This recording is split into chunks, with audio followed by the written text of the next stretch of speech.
Shalom, selamat pagi, selamat hari Minggu, saudara yang dikasihi Tuhan.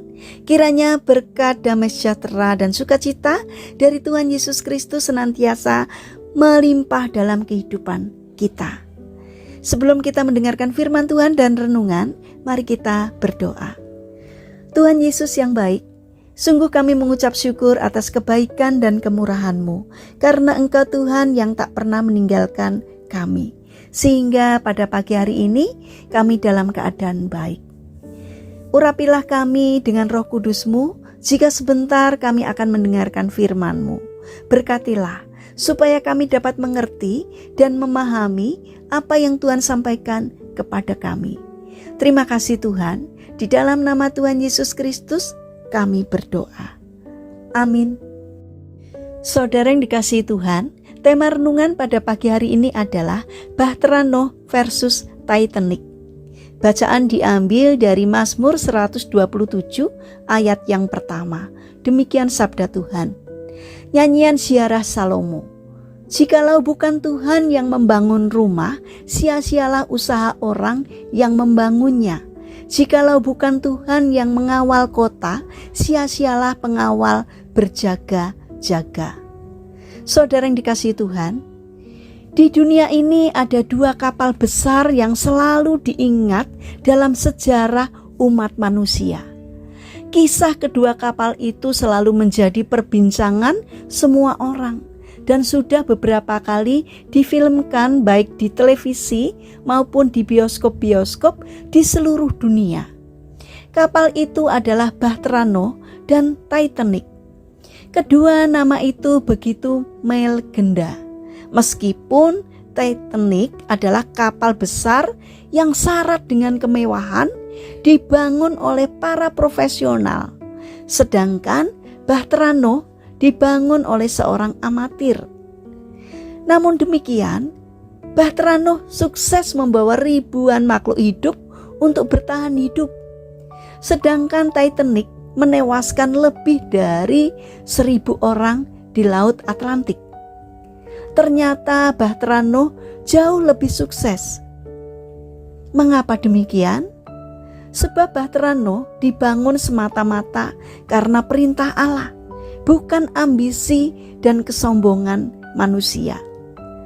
Saudara yang dikasihi Tuhan, dari kisah ini dapat kita tarik pelajaran bahwa segala sesuatu yang kita lakukan jika sesuai dengan kehendak dan penyertaan Allah pasti akan membawa kebaikan dalam hidup kita. Berbeda jika sebuah pekerjaan itu kita lakukan atas kemauan kita sendiri, apalagi atas dasar kesombongan dan ambisi supaya dilihat orang. Memang tampak di luar pekerjaan itu berhasil. Namun keberhasilan itu tidak akan bertahan lama. Seperti yang dikatakan oleh Salomo. Jika bukan Tuhan yang membangun rumah, sia-sialah usaha orang yang membangunnya. Jikalau bukan Tuhan yang mengawal kota, sia-sialah pengawal berjaga-jaga. Saudara yang terkasih, Tuhan adalah kunci keberhasilan kita. Oleh sebab itu, libatkanlah Tuhan dalam setiap pekerjaan kita. Mintalah tuntunan dan penyertaannya. Janganlah kita hanya menyandarkan diri pada kekuatan kita sendiri. Pusatkan hati dan pikiran kita kepadanya. Sabarlah dalam proses, sebab keberhasilan yang sesungguhnya mungkin akan memakan waktu yang lama. Mungkin kita akan merasa jenuh karena apa yang kita lakukan dan harapkan tidak kunjung membuahkan hasil. Namun percayalah, jika Tuhan turut bekerja dan campur tangan dalam hidup kita, jerih payah kita tidak akan sia-sia. Saudara yang terkasih, marilah kita bangun karakter untuk taat pada pimpinan Tuhan, sehingga dalam hidup kita selalu melibatkan Tuhan di dalamnya. Mari kita berdoa. Tuhan Yesus yang baik, terima kasih atas penyertaan-Mu pada kami. Berkatilah setiap usaha yang kami lakukan saat ini, agar pada akhirnya memberkati banyak orang.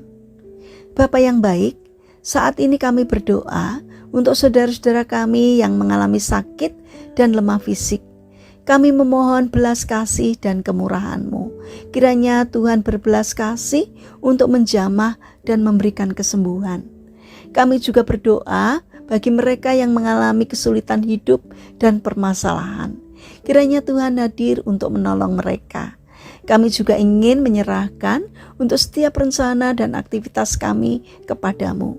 Berikanlah semangat dan ketekunan, sehingga kami dapat menjalankan aktivitas kami dengan baik. Kami mohon kiranya Tuhan memberkati setiap karya kami. Terima kasih Tuhan atas setiap kebaikan dan kemurahan-Mu.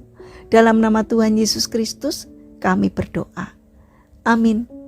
Puji Tuhan, saudara yang terkasih, kiranya firman Tuhan dan renungan pagi ini dapat menjadi berkat bagi kita semua. Haleluya.